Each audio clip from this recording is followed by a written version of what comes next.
Membrii Parlamentului European discută astăzi dezvoltarea relațiilor dintre Uniunea Europeană și China. Dezbaterea are loc în contextul în care, în urmă cu 2 săptămâni, președinta Comisiei Europene Ursula von der Leyen a mers în China alături de președintele francez Emmanuel Macron, unde a vorbit cu președintele chinez despre relațiile economice, cooperarea în domeniul schimbărilor climatice, amenințările nucleare, dar și stabilitatea financiară globală. O ascultăm chiar acum pe Ursula von der Leyen, președinta Comisiei Europene. This international and economic status, as well as our own interests, make it all the more important for Europe to manage its relations with China. And for me, that also shows that decoupling is clearly not viable, desirable, or even practical for Europe. But as I said back in January, and as I set out in more detail a few weeks ago, there is clearly a need for Europe to work on de-risking some important and sensitive parts of our relationship. So de-risking, but not decoupling. Much has been said about this since I set out the principles of this de-risking strategy, and even more has been said since the last trip.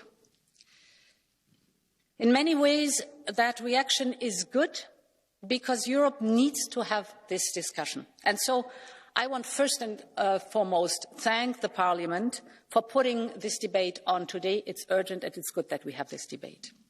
Most importantly, I say this because this relationship is too important for us not to define our own European strategy and principles for engagement with China.